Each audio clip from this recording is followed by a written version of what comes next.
I'd like to welcome you to the House, Minister, and to congratulate you on your appointment. I think it's my first opportunity to do so, and to echo the words of previous senators who spoke of the bill as technical. I think you used that phrase yourself, primarily technical in nature. Mind you, we've seen some bills purporting to be technical in nature rather rushed through this House that have created a great deal of controversy in recent weeks. So I heard those words with a somewhat dread feeling, which I'm sure others will have shared. But genuinely, this is technical. I'm certainly happy to support it on behalf of the Labour senators.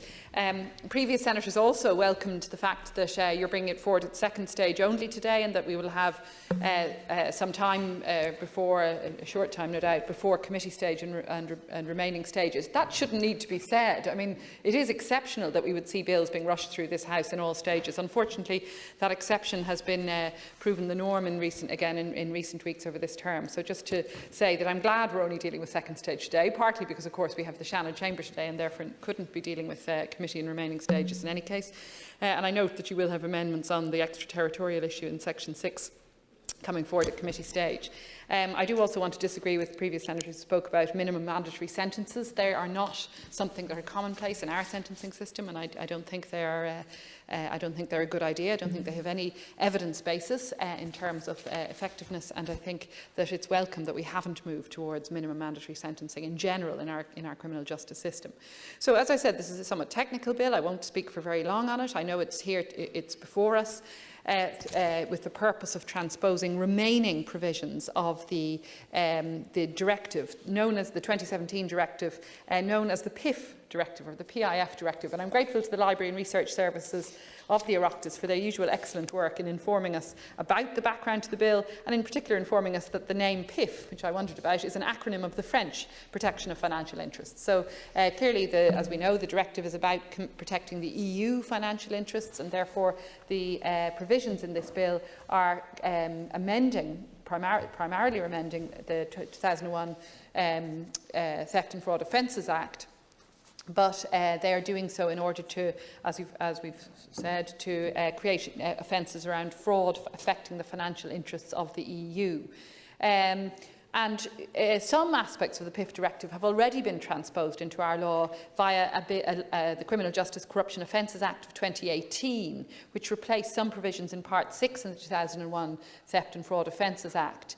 I suppose the primary question I had for you, Minister, was why didn't the 2018 Act transpose all of the relevant provisions of the directive? Why, in other words, is this bill actually necessary? And I'm particularly interested to know the answer to that, given that the transposition deadline for the PIF directive, a largely technical directive, as we've heard, was the 6th of July 2019, last year. So this is not timely, it's actually overdue, and we've already had legislation before the Houses, which passed in 2018, which in fact already has inserted some of the relevant provisions from the directive into the 2001 Act. So I do have a question about that and as to why we're only seeing this legislation now, particularly given its relatively technical nature.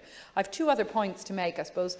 One, to note again that it amends the 2001 Act. Now, the 2001 Act itself was a major piece of codifying and reforming legislation, bringing together, as it did at the time, 19 years ago, all of the pre-existing law on theft and updating it. I'm certainly old enough to remember teaching my students about the 1916 Larceny Act and indeed defending before the courts on prosecutions on that, under that Act. So the 2001 Act was a very welcome piece of codifying legislation. I think Senator Ward referred to the need for consolidating legislation more generally, and the point that this is, I think, about the 10th, I think you're right, Senator, about the 10th version of amending legislation to the 2001 Act that we've had before the Houses.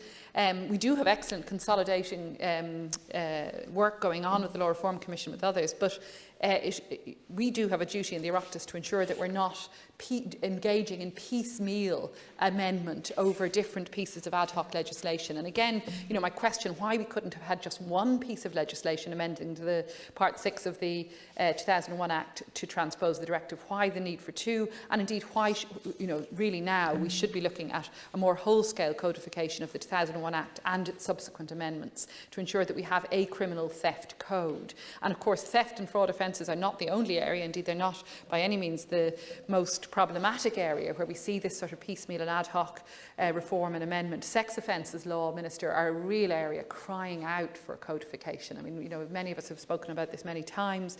We need to see a proper codifying act that brings together the vast array of different offences. Sex offences against children alone, I remember doing some work on this some years ago, a huge array of these, and as a result, certain inconsistencies have arisen over the years and have been litigated before the courts around the provisions of sentencing and so on those very serious offences. We could take a lead from companies law, where we do have very good consolidation generally in statutes. So that's a general call. And the final point, I suppose, is just to note your comments about the European Public Prosecutor System, the EPPO, and the fact that Ireland is one of 5 member states which haven't taken part in the EPPO system. Obviously, we opted out of that under Protocol 21, along with 4 other states, on the basis of concerns around our constitutional due process guarantee, around our rules around admissibility of evidence.